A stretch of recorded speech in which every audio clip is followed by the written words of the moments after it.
Good morning, good morning, good morning. Guten Morgen, guten Morgen, guten Morgen. Fascinating thoughts, huh? That the angels would love to understand, see, experience what you experience, but they can't. Faszinierende Gedanken, dass die Engel liebend gerne verstehen, sehen und erleben würden, was du erlebst, aber sie können es nicht. In fact, the Bible says they would love to get just a glimpse of it. They can't even get a glimpse of it. In der Bibel steht sogar, dass sie gerne nur einen flüchtigen Blick darauf werfen würden, aber sie können nicht einmal einen flüchtigen Blick darauf werfen. I mean, these are really strong words. Das sind wirklich sehr, sehr starke Worte. Now, look as the Apostle Peter continues to teach us in verse 13. Der Apostel Petrus lehrt uns in Vers 13 weiter. So then, prepare your hearts and minds for action. So bereitet nun eure Herzen und euren Verstand zum Handeln vor. You know, there is something fascinating about Christianity. Das Christentum hat etwas Faszinierendes an sich. And let me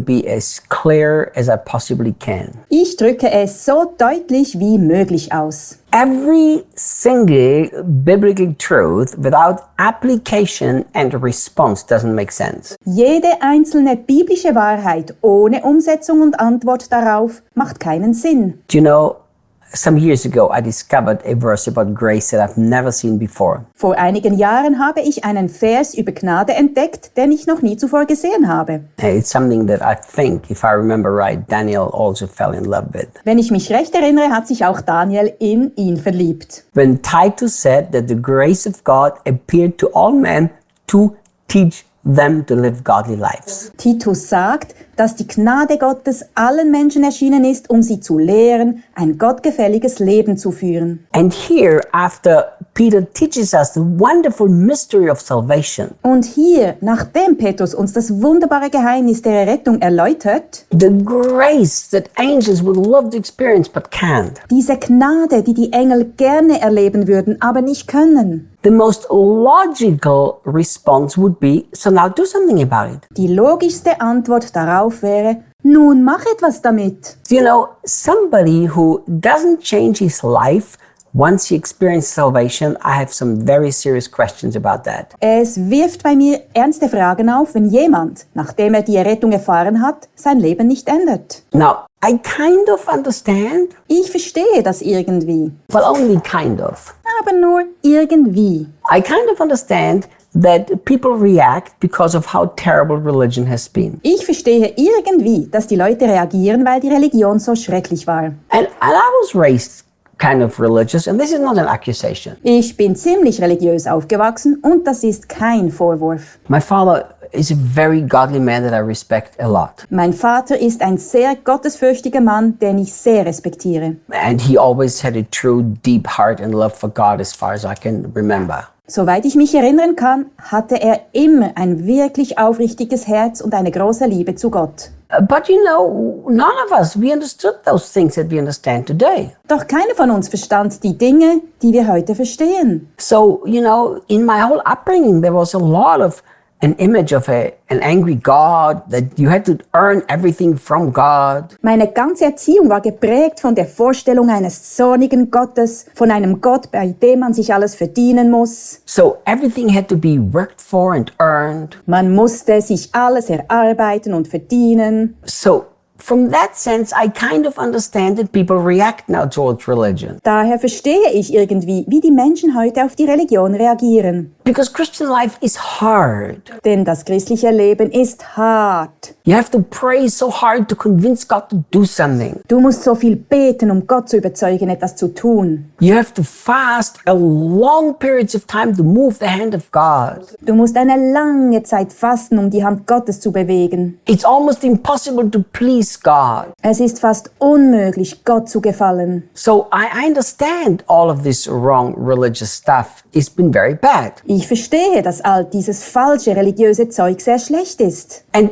kind of I understand that people now, they want to react and say, I don't want anything anymore with this. Und irgendwie verstehe ich, dass die Leute jetzt reagieren wollen und sagen, ich will damit nichts mehr zu tun haben. But look, that's the wrong attitude. Doch das ist die falsche Einstellung. How?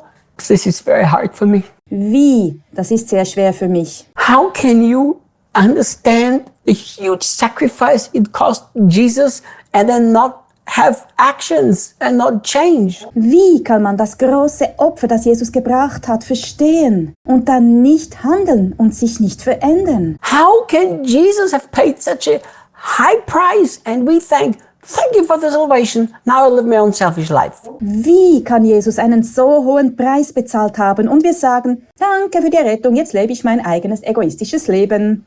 How? Wie kann das sein? Either we have not understood anything of the glorious gospel, Entweder haben wir nichts von dem herrlichen Evangelium verstanden, or we are literally and on purpose defying the cross. oder wir widersetzen uns tatsächlich und absichtlich dem Kreuz. I really don't see any other way. Ich habe keine andere Antwort darauf. Once you understand the mystery, the glory, the suffering of Jesus, what other response is there than to prepare your hearts and minds for action? Wenn du erst einmal das Geheimnis, die Herrlichkeit und das Leiden Jesu verstanden hast, welche andere Antwort gibt es denn, als dein Herz und deinen Verstand auf das Handeln vorzubereiten? Listen to me, Jesus did not die so that you can be happy. Jesus ist nicht gestorben, damit du glücklich bist. He died so you can be saved out of a complete destroyed life of sin and be moved into an intimate relationship with Him. Er ist gestorben, damit du aus einem völlig zerstörten, sündigen Leben gerettet und in eine innige Beziehung zu ihm gebracht werden kannst. So of course, Peter, he really doesn't have any choice after he talks about the glorious gospel. Deshalb hat Petrus natürlich keine andere Wahl, nachdem er über das herrliche Evangelium gesprochen hat. He has to say,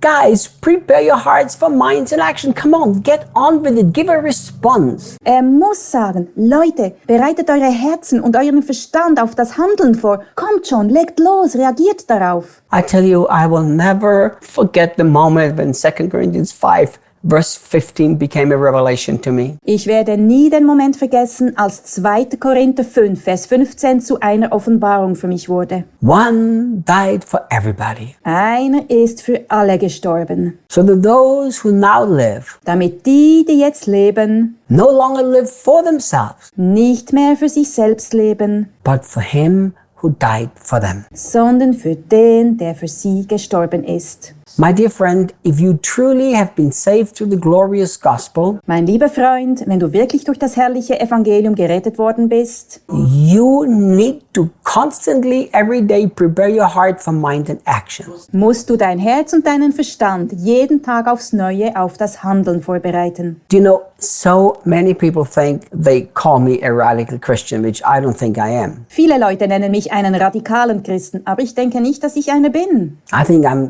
not even maybe a normal Christian. I don't know. It's hard to judge. Ich denke, ich bin nicht einmal ein normaler Christ. Es ist schwer, das zu beurteilen. But I tell you what kind of Christian I am. Ich sage dir, welche Art Christ ich bin. He who has been forgiven much loves much. Wem viel vergeben wurde, der liebt viel.